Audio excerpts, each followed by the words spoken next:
Ia sudah memutuskan untuk berubah. Ia tidak lagi ingin menjadi korban. Ia tidak lagi ingin hidup setengah-setengah.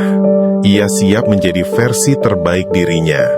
Tapi justru di saat itulah, semuanya terasa lebih berat.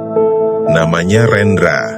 Setelah melalui banyak refleksi, Rendra akhirnya berani mengambil keputusan besar. Ia mulai disiplin, mulai berbicara lebih jujur, mulai menetapkan tujuan yang jelas, mulai menjaga pikirannya. Hari-hari pertama terasa penuh semangat, seperti menemukan arah baru. Tapi di minggu kedua, sesuatu berubah. Alarm pagi terasa lebih berat dari biasanya. Pikiran lama mulai muncul kembali. Nanti saja. Kamu ini cuma semangat di awal. Memang dari dulu kamu nggak konsisten. Suara-suara itu familiar, bukan dari luar, dari dalam. Suatu pagi ia duduk di tepi tempat tidur, menatap lantai kosong. Ia berkata pelan, "Kenapa justru sekarang terasa lebih sulit?" Ia pikir setelah memutuskan berubah, semuanya akan terasa ringan. Ternyata tidak, karena identitas lama tidak hilang begitu saja. Identitas lama adalah kebiasaan bertahun-tahun, cara berpikir lama, cara merespon lama, cara melihat diri yang lama. Dan ketika ia mencoba menjadi berbeda, identitas lama itu merasa terancam. Di kantor, ketika ia mencoba lebih tegas dan jelas dalam berbicara, ada rekan yang berkata bercanda, "Wah, sekarang kamu jadi beda ya, sok serius banget." Kalimat itu kecil, tapi cukup untuk menggoyahkan. Di rumah, ketika ia mulai menjaga waktu dan fokus pada tujuan, ada teman yang berkata, "Sekarang kamu nggak asik lagi." Ia mulai merasa sendirian, dan pikiran lama muncul lagi.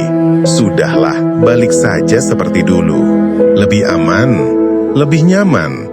Malam itu, Rendra berjalan sendirian di luar rumah. Udara dingin, langit gelap.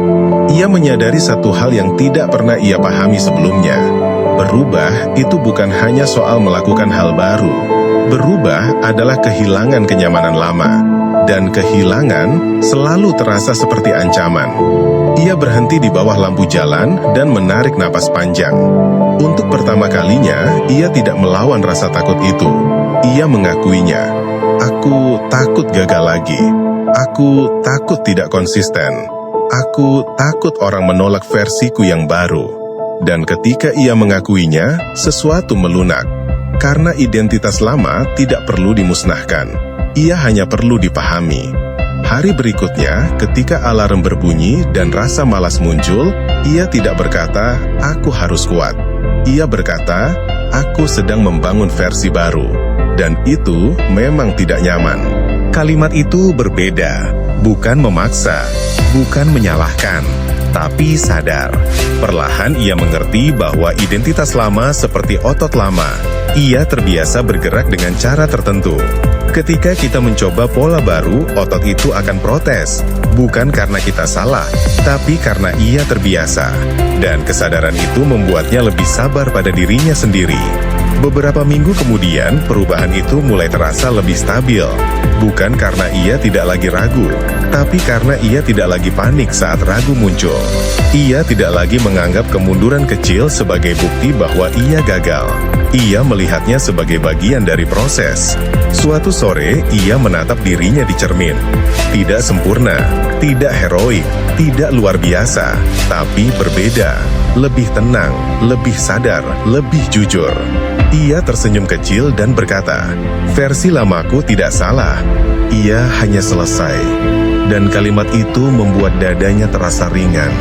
Rendra akhirnya memahami sesuatu yang penting. Identitas lama akan melawan, akan menarik, akan menggoda untuk kembali. Tapi itu bukan tanda bahwa kita tidak mampu. Itu tanda bahwa kita sedang bertumbuh. Malam itu ia menulis di jurnalnya, "Aku tidak lagi takut ketika rasa ragu muncul, karena sekarang aku tahu, itu hanya bagian dari perubahan." Dan sejak saat itu, ia tidak lagi mencari perubahan instan. Ia membangun identitas barunya dengan sabar, pelan, konsisten, sadar. Jika pernah mengalami hal yang serupa, share pengalamanmu di komen. Dan jika bermanfaat, bagikan video ini ke teman seperjuanganmu. Terima kasih.